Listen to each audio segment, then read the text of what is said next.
The following podcast was recorded on Thursday, February 10th, 2022, featuring Jim Bianco of Bianco Research and Sam Rines of Arbor Data Science.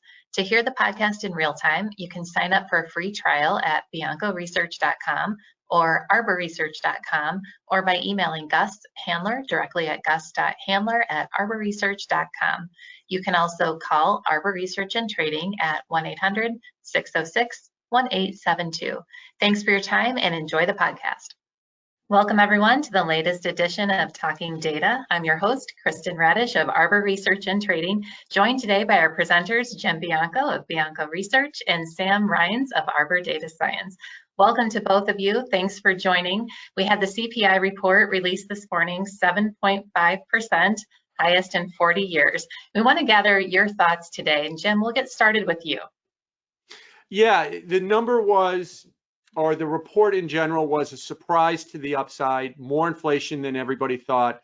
Almost any way you cut the numbers, they came in hotter than expected. To me, the two big takeaways I thought in the report was goods inflation stuff is running at around 18% year over year right now, and services are running at around 5% year over year. Even services is still at 5%, unacceptably high. The other thing I looked at in the report that I thought was interesting was if you look at a 3-month annualized rate, as you pointed out, 7.5%, 6% headline core. That's over the last year. On a 3-month basis, it's 8 and 7. So it's actually faster over the last 3 months than over the last year, implying that there is no moderation in the data right now. And so as we cut it any way you want to cut it, you can see a report that is very troubling, that the inflation story is not peaking yet, and we'll talk about that next, but it is definitely still running very hot. Sam, how about you? What's your initial takeaway? Yeah, my initial takeaway is very similar to yours, is that you're beginning to see the reopening mesh with the non-opening. Right, you're beginning to see a lot of the numbers that we thought would moderate, commodities, goods, etc. As the economy reopened, they're simply not moderating in any meaningful way whatsoever. I mean, used autos still 40% year over year, but that's beginning to mesh with a reopening trade, right? That's beginning to mesh with people beginning to go back out and do things.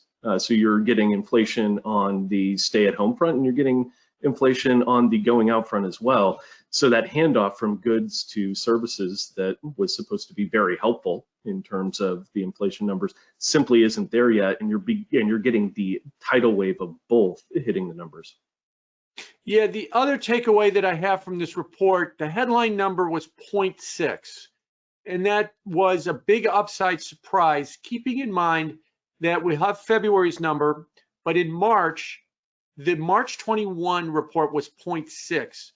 The April 21 report was 0.8. The May was 0.6 and June was 0.9. So even if we were to continue to get this level of data, we would probably still see a peak in the year over year numbers in the spring. A lot of economists are still forecasting, oh yeah, the numbers will peak in the spring, as if the minute that they peak, the inflation story is over. We all know this is going to happen because of the base effect of the big numbers will be dropping off last year. So a peak in the spring, a peak in 2 or 3 months is not, I think, relevant. I think what will be relevant is how fast will the numbers decline and where will we be at the end of the year. And on that front, owner's equivalent rent, the shelter component continued to move higher. I believe that was 0.5. That's a big number for that as well too. That's 30% of the number. Gasoline prices for the moment are not peaking. That will filter through over the next few months as well. And so you're probably going to see the numbers moderate slowly. And at the end of the year, the consensus of economists, as measured by Bloomberg, has it at 4.8% at the end of the year.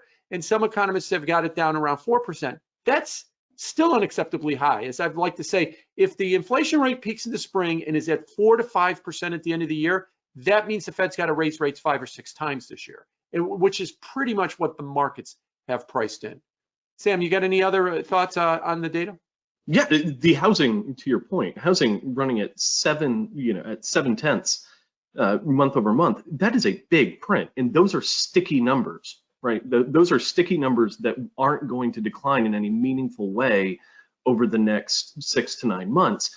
That means you're going to continue to see these services numbers, which make up the bulk of core CPI. You're going to continue to see those numbers tick higher, or at least not moderate anywhere near as quickly as we were anticipating, call it a year ago or 6 months ago.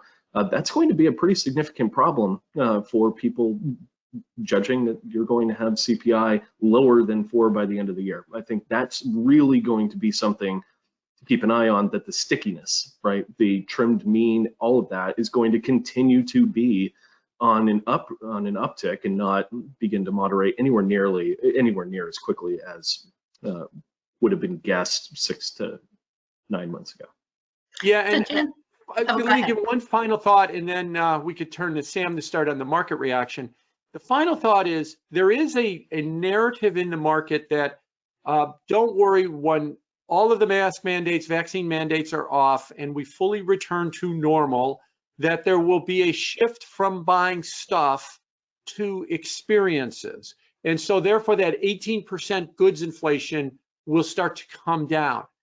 I'm going to push back on that and say the biggest event of this generation was the lockdowns. Coming out of the lockdowns, we got work from home and remote work. Work from home and remote work requires us to buy more stuff. What I'm trying to say is there's an assumption that nothing has changed. And there have been things that have changed. The consumption patterns have changed. We consume more durable goods than we did pre-pandemic. That is not going to moderate nearly as much as people think, and they don't want to admit that, so they just want to say it will go away. As far as this idea that, well, once the vaccine mandates come off, that we're pent up, we want to go travel, we want to have experiences. Stephen Squarey of American Express, he's the CEO, on their earnings call 2 weeks ago, made a comment that business travel is 1/3 of what it was pre-pandemic. And that makes sense because a lot of people aren't in the office, but personal travel is through the roof at a record.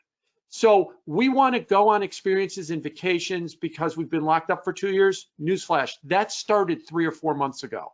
That has been occurring for many, many weeks. It is already happening. So it is not in front of us. It's maybe even behind us right now. So keep in mind that this whole idea that the consumption patterns will change once Omicron is declared done and we go back to no restrictions, I think might be overstating the case. And that's why you might continue to see that goods inflation stay sticky high. And Sam, can you turn next and talk about the market reaction? Yeah, I think the most important market reaction was the 2-year and the 10-year U.S. Treasury reaction. 2-year up somewhere between 11 and 12 basis points, but the U.S. 10-year only somewhere between 5 and 6. So you continue to have a flattening of the yield curve. It's kind of a flatten until proven otherwise at this point trade. I don't think that's going to reverse anytime soon. It's going to be very difficult for the Fed to back off a hawkish stance after a blowout jobs report and after these inflation numbers. It's going to be nearly impossible. So I think the market reaction of pricing in a combination of more hikes sooner and pricing in, call it a little bit of risk on the 10-year relative to the 2, is a reasonable reaction here, and that trend will continue as we move towards March. The other thing I think we're seeing too is that the marketplace is pricing in a 50 basis point hike at the March meeting next month at about 50-50, give or take, depending on what minute you update it. And that's going to be putting even more pressure on the Fed, even if they don't move 50 basis points in March. And I'll agree it's a coin toss at this point, and I'd probably lean towards them not doing that. They're going to have to explain themselves. They're going to be asked repeatedly, why aren't you going to move 50 basis points? Because the market has got that priced in. So there is that fear. To Sam's comment about the yield curve, I think that, the history of Fed rate hikes, when they start a campaign, and of course we're about to start one, is they don't know when to stop. They don't know what the milestone is to stop. So they typically go too far and they break something. And you're hearing Wall Street say, oh boy, I'm starting to get worried that we might see a policy mistake. And I want to turn that around and say, pencil in a policy mistake until proven otherwise. And that's what the yield curve is telling us. In October, the yield curve was 130 basis points, the difference between the 10 and the 2-year. Today, it's 50. It has narrowed 80 basis points in 4 months. And I think what it is telling us loud and clear is the Fed has no choice. They're going to be aggressive in responding to this inflation. They will overdo it. They will break something. And so that is to come, unless they can convince us that that's not the case. So it's not, I'm worried that there is going to be a policy mistake. It's prove to me that you're not going to do one, because I'm assuming you are. Yes, the yield curve beatings will continue until proven otherwise. Yeah, I really do think you're dead on there. And it's going to be hard for the Fed to convince us that they're not going to break something. When you have demand side pushing the supply side beyond its breaking point, pushing prices higher, et cetera, the only way to really convince people that you're going to get inflation under control is to convince them to a certain degree that you're willing to break something to do it. So this is going to be a really interesting time to watch how the Fed tries to navigate the narrative over the summer in particular. And you know, to your point about the demand side, there is another narrative out there, but the Fed can't print ships. This is all about a supply chain problem. Well, services at 5%, which is an unacceptable number, is not about the supply chain. And so it is partially demand. The Fed can, by raising rates and being more restrictive, help rein in demand. There's your avenue for why the Fed has to raise rates. And don't forget the political pressure that they're under. The president's approval rating is at yet new lows. Congress is yet under extreme pressure as well too.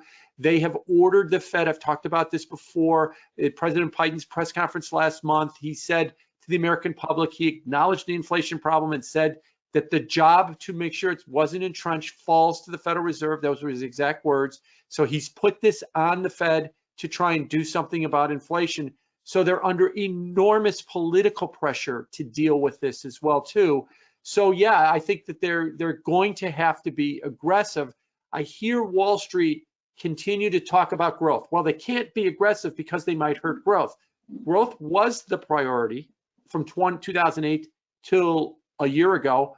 I think now inflation is the priority, and that's really the big question is, what is the Fed's priority? I think it's now inflation, and if they have to risk hurting growth, they're going to risk hurting growth because they cannot let this inflation thing continue to go. Politically, it's become untenable.